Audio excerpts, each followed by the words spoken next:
아버지, 저희가 지은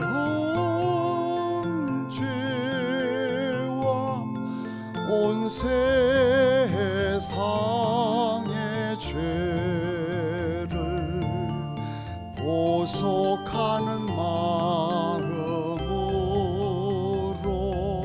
지극히 사랑하는 당신의 아들 우리 주 예수 그리스도의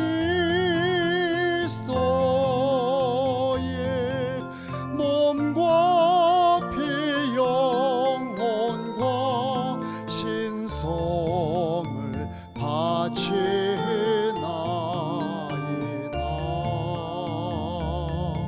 거룩하신 하느님 전능하시고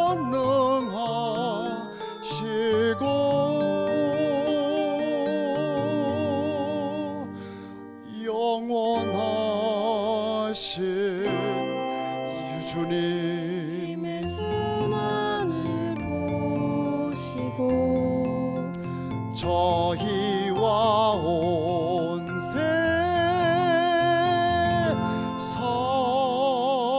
세상에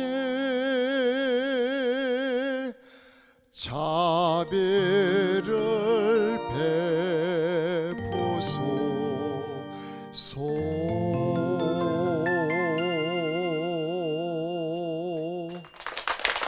감사합니다. 감사합니다. 감사합니다.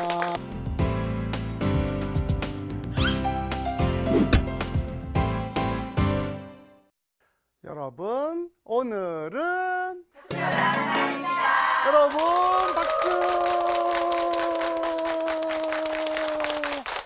네, 반갑습니다. 반갑습니다. 반갑습니다. 오늘은 특별한 날입니다. 예, 이것이 저 혼자의 주장이 아니길 바랍니다. 우리 여러분이 모두 함께 공감하고 함께 변화되어서 정말 오늘이 특별한 날이고, 그래서 오늘을 특별하게 사는 우리가 특별한 사람임을 기억하고 보람있고 기쁘고 행복하게 살아가길 바라며 오늘 11번째 이야기를 시작합니다. 자, 여러분, 우리는 특별한 사람입니다. 박수! 네, 잘했습니다. 예, 우리가 특별한 사람임을 이해한다는 것, 이것이 바로 하나님의 자녀의 특징인 것입니다. 우리는 세례를 받았고 하나님의 자녀가 되었을 때 더 이상 우리는 개인이 아닙니다. 우리는 공인입니다. 그리고 우리는 뛰어난 위대한 사명감을 갖고 있는 하나님의 자녀인 것입니다. 그래서 내가 하나님의 자녀이긴 한데 자녀답지 못해서 문제가 되는 경우가 있을 수는 있지만, 그러나 우리는 분명히 하나님의 자녀입니다. 이것을 기뻐하며 오늘 대림 시기를 맞이한 우리들이 어떠한 마음가짐으로 이 시기를 살 것인지 생각하며 오늘 이야기를 함께 나누어 보도록 하겠습니다. 자, 특별히 교황성하께서 자비의 성년을 반포하셨음을 알고 계시죠? 자, 하느님은 자비하십니다. 그러나 동시에 하느님은 정의로우시기도 합니다. 그런데 이 정의와 자비는 길한 관계, 밀고 땡기는 관계에 있기 때문에 우리가 기억해야 되는데, 하느님이 세상을 다스리는 원리는 정의의 원리와 자비의 원리로 다스리십니다. 그런데 하느님은 우주를 창조할 때 정의롭게 창조했고 질서정연하게 만드셨습니다. 그럼 모든 것은 질서를 갖고 있습니다. 그래서 우리는 이 질서에 따른 정의를 갖고 사는 것이 합당하나, 원죄의 결과로 말미암아 창조 질서가 왜곡되고 무너지면서 하느님과의 관계가 단절되어 버린 인간에게 있어서 하느님에게 막가준 정의로 대하기가 불가능한 상황이 왔습니다. 우리는 죄인이 되었고, 우리는 아무리 착하게 살려 해도 착한 일 한 번 할 때 나쁜 일 10가지씩 하는 그런 나약한 인간인 것입니다. 그래서 정의의 관점에서 보면 우리가 하나님의 정의를 채우려면, 내가 죄를 지었어요? 그럼 죄의 무게만큼 착한 일을 해야지만 정의가 채워진 겁니다. 그런데 죄는 자꾸 짓는데 착한 일은 별로 없어요. 그러면 이 불균형이 오게 되죠. 이 불균형이, 죄를 자꾸 지으면서 이 죄를 기어감는 의로운 행위 하나님께는 점점점 떨어지게 되는 이 불균형이 하느님의 역사 개입을 요청하는 겁니다. 왜? 하느님께서 직접 개입하지 않으면 이 정의가 회복이 되지 않는 것이죠. 그래서 4,000년 동안 인류는 메시아를 기다려왔습니다. 그러나 정말 하느님이 사람이 되지 않고는 인류를 구원할 수가 없었습니다. 왜? 인간의 죄는 인간이 갚아야 돼요. 근데 어느 인간 중에도 죄에 물든 인간은 인류 전체의 죄를 갚을 인간이 존재하지를 않는 겁니다. 그렇기 때문에 결자해야지, 인간의 죄는 인간이 갚아야 되는데 인간 중에는 인간의 죄를 갚을 자가 없습니다. 어떻게 해야 됩니까? 하느님께서 특별한 계획은 천주 성자 제위 입격이신 말씀께서 사람이 되셔야 합니다. 왜?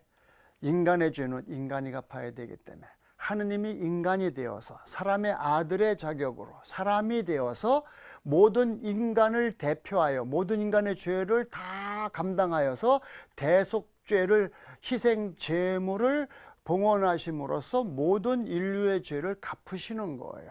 그렇게 되므로 예수 그리스도의 십자가의 구원 공로는, 십자가의 죽으심은 하느님의 정의의 완성입니다. 인간의 죄를 인간이 대신 예수님이 갚으셨기 때문에 하나님의 무한한 정의가 완성되어서 이제 비로소 인간은 어떤 포인트를 넘어서서 이제는 그동안 죄로 인하여 멸망할 수밖에 없었는데 이제 다시 우리는 구원이 가능해졌고 그리스도의 공로로 우리는 하나님하고 새로운 계약을 맺게 되었고 원죄와 본죄가 사해졌고 하나님의 자녀가 되어서 영원한 생명을 차지하게 되었습니다. 여기에 십자가의 구원에는 하나님의 정의의 달성입니다. 그러나 그것은 동시에 우리 편에서 보면 하나님의 무한한 자비이기도 하다. 하느님이 몸소 사람이 되셔서 우리 죄인들이 영원히 멸망하는 것을 원하지 않으셔서 우리 모두를 위해, 우리 각자를 위해 큰 희생을 치르시고 우리를 구원하셨습니다. 그것이 하느님의 무한한 자비입니다. 이제 우리가 대림시기를 맞이하는 것은 그러므로 그렇게 하느님께서 하늘을 열고 말씀이 사람이 되어서 세상에 탄생하신 그 사건이 인류 역사의 위대한 전환점이 되었다. 그래서 우리는 안노 도민이라고 하는 거예요. 천주강생, 예수께서 사람이 되신 그 날을 기점으로 하여서 예수님 탄생 이전은 before Christ, BC, 예수님 탄생 이후는 AD, 라틴 말로 안노 도미니, 올해는 AD 2015년, 교회력으로는 이미 한 해가 넘어갔으니까 2016년에 들어서 있는 것입니다. 자, 이렇게 축복된 이 시기에 자, 우리는 그러므로 회개해야 된다는 것을 요청받는 것입니다. 예수님이 오십니다. 예수님 맞이해야죠. 그럼 어떻게 해요? 준비해야죠. 그 준비는 회개다. 그러면 우리가 회개한 사람은 예수님과의 만남이 축복이고 구원이고 행복이지만 회개하지 않고 예수님을 만난다면 그것은 마치 죄인이 갑자기 심판주를 맞닥뜨린 것과 같기 때문에 우리는 그것이 바로 심판이고 징벌이 되는 것입니다. 우리가 준비하던 준비하지 않던 주님은 오십니다. 그러나 준비한 자에게는 그것이 구원이고 축복이고 행복이지만 준비하지 않은 자에게는 그것이 징벌이라는 것입니다. 자, 그래서 우리가 지난 시간에 세상에 사람들이 어떻다고요? 의인이 있어요, 또 죄인이 있어요, 또 보통 사람이 있어요. 배웠습니다. 그죠? 자, 이제 오늘 그러면 우리는 어떻게 하면 회개하는가? 이 구체적인 이 대림 시기를 살면서 구체적인 얘기에 접근해 보고자 하는 것입니다. 자, 의인이란 우리가 보통 사람은 4번 열심한 사람, 5번 똑똑한 사람, 6번 유능한 사람이 있는데 이 보통 사람들은 미성숙한 단계에 있다는 겁니다. 그래서 이분법적인 사고를 하게 되면 난 열심히 하기만 하면 돼. 난 똑똑하지. 난 유능하지. 신덕은 100점이고 망덕은 100점이고 애덕은 100점일지 모르지만 다른 건 못하는 사람들. 이런 사람들은 성경이 말하는 영으로 거듭나라, 새로 태어나라, 파스카를 체험하고 완전히 하나님의 사람으로 변화되어라, 이것에 도달하지 못했습니다. 그런데 파스카를 체험하고 온전히 하나님의 사람으로 거듭난 사람들, 그들이 의인이죠. 자, 의인은 1번 거룩한 사람, 성인이에요. 그 다음에 2번 아름다운 사람, 성덕이 빛나는 사람이에요. 3번은 건강한 사람입니다. 자, 이 3번 건강한 사람이 바로 파스카를 체험하여서 세례성사의 은혜를 입은 사람입니다. 그래서 우리의 육체는 사랑, 우리의 정신은 믿음, 우리의 영혼은 희망으로 빛나는 그러한 균형 잡혀진 하느님의 백성이 된 사람을 3번 건강한 사람이라 하는 것이고, 이 사람들은 세례받은 것과 같습니다. 그 다음에 이 사람들이 이제 성덕에 나아가게 됩니다. 2번. 그러면 이제 견진 성사를 받은 사람처럼 성덕에 빛나는 아름다운 사람이 된 이분들은 이제 그리스도의 이름으로 복음을 전하는 일꾼들이 되었다. 그래서 견진 성사를 받은 사람하고 비교할 수가 있습니다. 그 다음에 1번 거룩한 사람은 우리가 성덕에 나아가서 이제 완전히 나는 없고 완전히 하느님의 사람으로 완전히 변화된 사람, 성인입니다. 이 사람들은 이제 하느님의 소유가 되어서 하느님께서 이 사람을 통해서 역사하시는데, 그 한 분의 거룩한 사람이 하는 놀라운 일들이 수많은 사람을 구원하게 되는 것입니다. 여러분, 우리가 알고 있는 모든 성인 성녀들은 그렇게 완덕에 이르는 분들인 것입니다. 그래서 이제 우리가 의인의 길을 가기 위해서 우리에게 필요한 문제, 인생의 문제를 발견하고 이 문제를 푸는 것이 디자인인데, 자, 우리의 문제를 풀기 위해서 우리는 어떤 생각을 해볼까 보십시다. 자, 회개하라. 때가 차서 하나님의 나라가 다가왔다. 회개하고 이 복음을 믿어라. 이것은 대림 시기에 세례자 요한의 입을 통하여 모든 인류에게 던져주시는 하나님의 음성입니다. 여기에 때가 있다는 것입니다. 그 때가 이 밑에 있는 크로노스, 이것은 인간들이 말하는 때입니다. 그 다음에 카이로스, 이것은 하나님의 때입니다. 크로노스는 우리가 보통 인간들은 시간을 과거, 현재, 미래 구분한다. 그리고 미래는 걱정. 과거는 실망.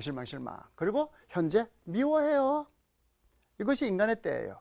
그러나 인간의 때를 버려라. 걱정하지 마. 실망하지 마. 미워하지 마.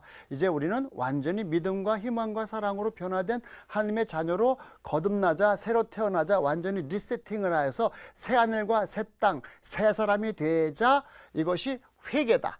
즉, 이 회개라는 것은 그러므로 걱정과 실망과 미움으로 살아온 우리들이 믿음과 희망과 사랑으로 파스카, 건너간다. 건너간 사람은 다시는 되돌아오지 않는다 했죠. 건너가는 것이다. 그렇기 때문에 이 건너가는데 우리에게 필요한 것이 뭐냐? 파스카 포인트다. 임계점이라는 말은 크리티컬 포인트라고 해서 물이 끓는 점, 요 점을 보통 임계점 이렇게 얘기합니다. 그건 물리적인 현상이죠. 열이 가해져서 물이 기화되기 시작하는 포인트예요. 99도에서도 안 끓다가 100도가 되면 끓는단 말입니다. 이게 임계점이라고 하는 용어예요. 또 티핑 포인트라는 말을 쓰는 사람들이 많아요. 그래서 사람이 예를 들면 피아노를 아무리 연습했지만 잘 안 되다가 어느 순간에 나도 모르게 터득을 해요. 티핑 포인트. 그래서 어느 포인트를 통과했을 때 제가 비로소 이제 감을 잡았구나. 제가 비로소 깨달았구나. 우리는 인생을 살면서 많은 그런 경우에 티핑 포인트란 용어를 사용하면서 제가 이제 비로소 철이 들었구나. 제가 비로소 과거의 미성숙한 단계에서 성숙한 단계로 넘어갔구나. 이런 용어를 사용하는데, 저는 파스카 포인트라는 것을 어디에 기점을 두냐 하면, 어머니 태중에서 태어나는 아기가 처음에는 너무 편안했지만 몸이 비대해집니다. 점점 커집니다. 10달이 다 됐습니다. 이제 어떻게 해야 돼요? 어머니 태중이 처음엔 좋았지만 이제 여기서 있다간 죽게 생겼죠? 그럼 어떻게 해야 됩니까? 있는 힘을 다해서 뛰쳐나가야 됩니다. 그럼 뛰쳐나가려면 뭐냐면 어머니 이 자궁을 박차고 나가야 되는데, 그때 머리가 처음에 비집고 나갑니다. 비집고 나가는데 그때 어머니는 이제 막 산기를 이렇게 통증을 느끼는 순간이죠. 그러나 이 어머니가 느끼는 통증의 45배의 통증을 아기가 느끼면서 이 아기는 이제 이 포인트를 통과해야 됩니다. 이 통과를 못하면 뭐예요? 죽는다. 죽기 살기로 목숨을 걸고 이 포인트를 통과해야만 산다. 이게 파스카 포인트의 특징이다 말입니다. 그래서 머리가 처음에 비집고 나왔는데 아직 통과 못했어요. 이 머리가 통과해야 얘는 몸이 나가는 겁니다. 바로 그 포인트. 그래서 이 포인트를 통과한 아기는 다시는 후퇴가 안 돼요. 앞으로 나갈 뿐이에요. 파스카 포인트라는 것은 우리가 A에서 B로 건너가는데 이 포인트를 통과해야만 우리는 비로소 다음 단계로 넘어갔다, 새 사람으로 변화되었다라고 말할 수 있는데, 이 포인트가 바로 파스카 포인트라고 제가 이름을 지어봤습니다. 자, 그러면 이 파스카 포인트가 뭐냐? 걱정해서 믿음으로 넘어가려면 반드시 통해라고 하는 파스카 포인트를 통과해야 이 사람이 믿음으로 넘어가는 거예요. 실망해서 희망으로 넘어가려면 감사라는 이름의 파스카 포인트를 통과해야만 저 사람이 드디어 통과했구나. 미움에서 사랑으로 넘어가려면 용서라는 이름의 파스카 포인트를 통과해야 한다. 자, 이해가 됐죠? 자, 그래서 카이로스 생각해 보십시오. 4,000년 동안 우리는 하나님을 기다렸습니다. 메시아가 오셔야 됩니다. 기다려. 그런데 메시아 대망사상이라는 게 뭐냐면 하나의 파스카 포인트입니다. 즉 메시아가 오셔야만 우리의 인류의 문제를 해결할 수 있어요. 메시아가 반드시 오셔야 합니다. 그 얘기는 뒤집어 얘기는 뭔지 아십니까? 우리의 현재의 모든 일들이 너무너무 문제가 많아서 이 문제를 우리 힘으로 해결이 안 돼요. 우리는 불가능해요. 우리는 모두 실망했어요. 좌절했어요. 절망했어요. 포기했어요. 그러니까 우리 인간이 절망 상황이 최악으로 떨어진 이 포인트가 메시아 대망사상이 최고조에 달하는 포인트다 말입니다. 아시겠죠? 파스카 포인트. 즉 내가 A에서 B로 변화되기 위해서는 내가 이대로 살 수는 없어. 이대로 사는 건 아무 희망이 없어. 좌절이야, 절망이야. 그러면 내가 이제까지 의지했던 모든 거 다 무너뜨리고 이사를 가야죠. 점프를 해서 새로운 단계로 넘어가야죠. 이것이 파스카 포인트가 갖고 있는 특징입니다. 그래서 메시아 대망사상이 최고조에 달했던 2000년 전 그 어느 날 드디어 하느님께서 하늘을 열고 당신의 아들 예수 그리스도를 동정녀 태중에 수태되게 하심으로써 비로소 인류 구원이라는 놀라운 구세사가 새로운 국면으로 접어들게 되었다. 이것이 천주 강생의 신비입니다. 자, 그런데 먼저 우리 배울 게 있어요. 우리는 덕을 쌓아야 되는데 덕은 중용에 있는데 우리가 덕을 쌓지 않으면 막 혼란만 일으키고 고생만 하는데 발전이 없더라. 자, 보십시다. 덕은 A와 B가 있으면 A는 B를 보완하고 B는 A를 보완해서 서로 순환하는 관계에 있을 때 우리는 왼쪽으로 기울거나 오른쪽 기울지 않고 앞으로 전진하는 것이죠. 그런데 만약에 극단, A-는 극단에 빠지는 거예요. B-는 극단에 빠지는 거예요. 자전거를 타는 사람은 자전거를 운전할 때 왼쪽으로 기울일 수 있어요. 오른쪽으로 기울일 수 있어요. 그러나 중요한 것은 균형이라는 대원칙이에요. 균형을 유지하면서 왼쪽으로 가고 오른쪽으로 가도 상관없어. 그러나 균형을 유지해야 돼. 그러면 자전거는 앞으로 나가기 시작합니다. 그런데 만약에 균형을 유지하지 못해 왼쪽으로 너무 꺾으면 쓰러져요. 오른쪽 너무 꺾어도 쓰러져요. 그럼 이 사람은 앞으로 못 나가고 맨날 왼쪽으로 넘어지고 오른쪽으로 넘어지는 어리석은 일을 범하기 때문에 덕에 나아가지 못하더라. 자, 예를 들어 봅시다. 자, 예수님께서는 우리를 파견하시면서 내가 너희들을 보내는 것은 마치 양떼를 일대 가운데 보내는 것 같구나. 그러니까 너희들은 뱀같이 지혜롭고 비둘기처럼 순박해야 한다. 요게 뭐냐? 지혜로움과 순박함을 겸비해야 된다는 겁니다. 겸비의 특징이 뭐냐? A는 B를 보완하고 B는 A를 보완한다 이겁니다. 그래서 쓰러지지 않고 균형을 유지하면서 앞으로 나아가는 것, 이것이 덕에 나아가는 과정이다 이겁니다. 그러므로 덕은 중용에 있으니, 자, 지혜로움에 순박함이 결핍되어 있으면 뭐가 됩니까? 교활한 거예요. 영악한 거. 여러분, 저 사람 되게 지혜로워. 머리가 좋아. IQ가 뭐 160이 넘어. 좋습니다. 근데 그 지혜로움을 가지고 순박함이 결여되어 있는 그 지혜로움은 교활하고 영악하여서 자신의 그 지혜로움을 이용해서 자신의 이익을 챙기고 남을 해치거나 범죄 행위를 하거나 하여서 세상을 어지럽히고 세상을 어둡게 만드는 역할을 하지 않겠습니까? 그것은 교활합니다. 그런데 뱀 같은 지혜로움에 순박함이 빠져 있으니까 교활한 건데, 비둘기같이 순박하긴 한데 그 사람이 뱀 같은 지혜로움이 결여되어 있다면 그건 또 어리석음이라는 것입니다. 그래서 덕을 쌓는 사람은 지혜롭되 교활하지 않으며 순박하되 어리석지 않은 것입니다. 균형이다. 그런데 놀랍게도 교활한 사람은 어리석어요.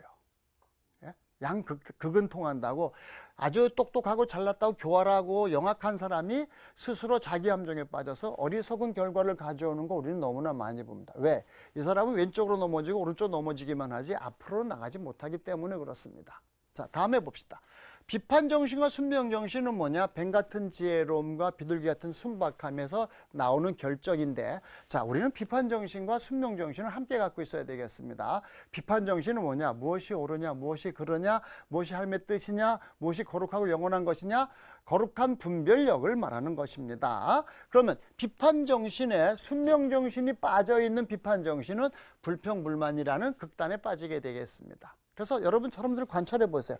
야, 저 사람은 참 비판을 참 잘해. 근데 그것이 정말 우리 모두가 살리는, 우리 모두에 도움이 되는 비판을 한다면 그것은 정말 바람직한 비판입니다. 그러나 그게 빠져 있으면 저 사람은 그냥 불평불만만 해. 또 순명정신에 비판정신이 빠져 있으면 그 사람은 맹종을 하는 거예요. 그래서 부모님이 시켰으니까 나 무조건 해. 맹종이죠. 부모님이 시켰어도 내가 생각해보고 이건 옳은 일이야. 그렇다면 내가 기쁜 마음으로 순종하겠습니다. 그럼 그 일을 합니다. 그러다 그 일이 잘못됐을 경우라 하더라도 이 사람은 내가 선택했기 때문에 부모님 탓을 안 합니다. 예? 즉 우리는 하나님의 자녀이고 자녀는 자유인인데 자유인은 노예가 아니다 말입니다. 우리는 스스로 선택해서 하나님의 자녀가 되었습니다. 그래서 우리는 비판정신과 순명정신을 함께 갖고 있습니다. 여러분 오늘 여기 오셨는데 누가 시켜서 온 거 아니다 말이에요. 내가 원해서 왔다. 그래서 내가 옳다고 생각해서 왔고 그리고 내가 기꺼이 하는데 그래서 혹시 뭐가 잘못되더라도 내가 선택한 거야. 그 정도는 감수할 수 있어. 그래서 남의 탓을 하지 않는다. 그러나 그런 자유정신이 없는 노예들은 비판을 하라고 하면 불평불만하고 순명하라고 그러면 맹종하더라. 양극단이다.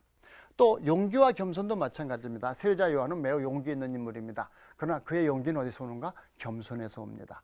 그는 내 뒤에 오시는 그분과 비교하면 나는 그분의 신발끈을 풀어드릴 자격조차 없습니다. 나는 광야에서 외치는 이의 소리에 불과합니다. 나는 아무것도 아니에요. 다만 나는 주님의 종일 뿐이에요. 그리고 주님이 시키는 대로 하는 것 뿐이에요.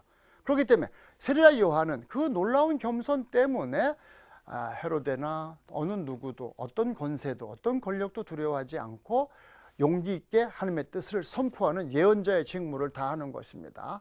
자기가 죽으면 죽을지언정 결코 진리를 선포하는 것을 주저하지 않는 그런 용맹함, 거기에 바로 용덕과 겸덕을 겸비한 세례자 요한과 같은 인물을 우리가 알게 되는 것입니다. 그런데 만약에 그 용기에 겸손이 빠져 있다면 뭡니까? 만역이다. 그죠?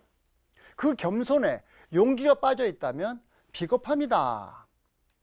예? 그래서 덕에 나아가는 사람, 하나님의 자녀는 용덕과 겸덕을 함께 가지고 있어야 되지 않겠느냐. 그런데 하나님의 자녀가 아닌 죄악의 자녀들은 만용을 부리다가 비겁하다가 만용을 부리다가 양극단에서 왔다 갔다 하지 않습니까? 그걸 뭐라고 합니까? 덕이 아닌 건 뭐죠? 변덕이죠. 예, 변덕스럽기가 이루 말할 수가 없죠. 그래서 덕성스러움이란 좋은 일을 하는 습관이 몸에 배어서 저 사람은 한결같다. 이 사람은 덕에 나아간 사람입니다. 그 다음에 자, 우리는 하나님의 자녀로서 나를 소중히 여깁니다. 그리고 나의 잘못을 통회합니다. 그런데 나를 소중히 여기는 이유는 내가 잘나서가 아닙니다. 그렇기 때문에 자만하지 않습니다. 나는 아무것도 아니에요. 질그릇입니다. 그런데 질그릇 같은 내 안에 하나님은 엄청난 보화를 담아주셨습니다. 그래서 하나님이 나를 사랑하시기 때문에 내가 나를 괴롭힐 수가 없어요. 나는 나를 소중히 여겨야 합니다. 왜? 나는 아무것도 아닌데 하나님은 나를 너무너무 사랑하셔. 그래서 나는 나를 흉물 보거나 폄하하거나 깎아내리면 안 돼요. 그죠? 예. 그렇기 때문에 나를 소중히 여기는 마음과 그런데 하나님이 나를 너무나 사랑하시기 때문에 내가 혹시 하나님의 뜻에 합당치 못하면 잘못했다고 통회하고 뉘우치는 마음이 함께 있어야 한다. 그죠? 그런데 나를 소중히 여기는데 통회가 빠져 있는 사람은 자만합니다. 잘난 척을 해요. 그러다가 야 너무 잘난 척하지만 네 꼬라지 좀 봐라. 그러면 갑자기 자학에 빠져서 그래 내가 별 볼 일 없지 뭐 내가 살아서 뭐해 죽어야지 뭐 이런 생각을 하면서 자기를 괴롭히고 파괴한다. 그것은 자학이다. 그러나 덕에 나아가는 사람은 나를 소중히 여기되 자만하지 않고 잘못을 통회하되 자학하지 않는다. 여기서 통해와 자학을 구분하십시오. 수많은 사람들이 통해하라고 그러면 자학을 해요. 그래. 자학을 즐겨요. 그건 이원론적인 발상입니다. 예? 나는 소중해요. 그래서 나는 나를 학대하거나 파괴하면 안 돼요. 그래서 내가 너무 소중한 것은 하나님이 나에게 큰 뜻을 담고 계신데 그분의 뜻에 내가 응답해야 하잖아요. 그래서 나를 소중히 여깁니다. 그래서 통해합니다. 통해를 하되 자학하면 안 돼요. 여러분, 자학은 통해가 아닙니다. 자학하는 사람은 잘못된 것을 고치지 않아요. 똑같은 일을 반복해요. 보세요. 그것은 거짓 통해다. 하등 통해다. 그러나 진심으로 통해하는 사람은 하나님이 나를 사랑해 주셨는데 내가 잘못했어. 아닙니다. 다시는 그러지 않겠습니다. 굳게 결심하고 새 사람이 되어서 파스카를 한다. 그것이 바로 통해다. 자, 그러므로 덕지의 중형을 이해했다면 이제 우리가 통해에 대해서 생각할 때가 되었습니다. 자, 파스카 포인트는 뭐냐? 걱정하는 사람이 믿음으로 건너가려면 어떻게 해야 되겠습니까? 통해를 해야 돼요. 정말 진심으로 통해하고 뉘우치는 거면 아버지 하나님의 크신 사랑에 내가 합당치 못했기 때문에 내가 이렇게 하면 안 되지. 부끄럽고 창피해 도저히 고개를 들 수가 없구만. 정말 이번에만 기회를 주십시오. 다시는 이런 일이 없겠습니다. 이번에 용서해 주신다면 다시는 같은 잘못을 반복하지 않겠습니다. 통해죠? 그 다음에 실망해서 희망으로 넘어가는 사람은 감사를 한다. 감사. 그래. 하나님께서 이게 모든 게 은총이었는데 내가 못 알아듣고 내 생각만 하고 불평하고 미워만 했구나. 아닙니다. 감사하겠습니다. 그 다음에 미움에서 사랑으로 넘어가는 것은 용서다. 그래서 우리가 통해를 하고 감사를 하고 용서를 할수록 우리는 점점 작은 나의 모습에서 벗어나서 처음에는 우물한 개구리였는데 우물 밖을 벗어나서 넓은 세상을 보니까 다시는 내 우물로 돌아가지 않죠. 어머니 뱃속에 있던 사람이 세상에 나왔는데 이 세상이 별로 마음에 안 드네. 다시 나는 어머니 뱃속으로 들어갈 거야. 들어갈 수가 없잖아요. 파스카는 과거로 돌아갈 수 없다. 이것이죠. 그리고 우리는 무럭무럭 성장하고 성숙하여서 점점 완전한 사람, 거룩한 사람, 정말 성덕에 나가는 사람에 되어서 영원한 생명을 차지하는 것, 이것이 우리의 최종 목적지이지 우리는 가다가 도중하차하는 것은 있을 수가 없다는 것입니다. 그래서 이제 우리는 대림 시기를 시작하면서 우리가 살아온 전생애를 총정리해야 될 시점에 있다. 자, 여러분, 자비의 성년을 맞이했는데 그냥 내가 지금 몇 가지 죄만 뉘우치는 게 아니라 내 전생에 어쩌면 나는 언제부터인지 모르지만 내가 하느님을 섬기고 사랑하는 것보다 걱정이나 실망이나 미움에 묶여서 살았던 것은 아닌가? 그렇다면 우리는 내 문제를 파악하고 이해하는데 디자이너는 문제를 파악하고 이해해야 되는데 이 문제가 정상적으로 해결이 안 돼. 그럼 뿌리가 더 깊은 거야. 내 과거에 상처들은 있었던 건 아닌가? 더 들어가 봐. 더 들어갔더니 어디까지 가냐? 어머니 태중에서 여러분이 상처받았을 수도 있습니다. 그렇기 때문에 여러분이 이 대림 시기를 맞이해서 정말 큰맘 먹고 나의 전생애를 총정리해 보지 않겠습니까? 그래서 회개란 내가 예수 그리스도를 중심으로 해서 거기에 합당치 못한 나의 모든 잘못된 생각과 말과 행실들을 다 통해하고 뉘우치고 세팅을 바꾸는 것, 리세팅을 하는 과정이 되어야 된다. 그러면 우리가 이제 완전히 거듭나는 거예요. 그래서 레크레이션이란 무슨 뜻이냐? 재창조죠. 재창조는 뭐냐? 우리는 소우주예요. 작은 우주인데 대우주는 하느님이신데 하느님을 중심으로 하여서 소우주는 우리가 내 육체는 예수님을 중심으로 해서 리세팅이 됩니다. 재창조가 됩니다. 그러면 온갖 미움이 사라지고 사랑으로 가득 차요. 그 다음에 내 정신은 예수님을 중심으로 해서 재창조가 됩니다. 그러면 내 정신은 믿음으로 안정되고 충만해 있어요. 그래서 두려움이 없어요. 내 영혼은 예수님을 중심으로 하여 재창조가 됩니다. 그러면 어떻게 됩니까? 내 영혼은 이제 성령으로 가득 차, 희망으로 가득 차 있습니다. 그래서 우리가 이 모델이 바로 성모님이다. 내 육체는 사랑으로 가득 차 있고 내 정신은 믿음으로 가득 차 있고 내 영혼은 희망으로 가득 차 있어서 성모님을 닮아서 내 육체는 건강해요. 내 정신은 아름다워요. 내 영혼은 거룩합니다. 그래서 육체는 정신을 도와주고 정신을 영혼을 도와주고 영혼은 육체를 도와서 순환하고 발전해서 우리는 무럭무럭 성장하고 성숙해서 성인의 길을 걸어가는 것입니다. 자, 여러분 오늘은 여기까지. 자, 마무리하면서 다시 한번 해봅시다. 여러분 오늘은 특별한 날입니다. 여러분 우리는 특별한 사람입니다. 감사합니다.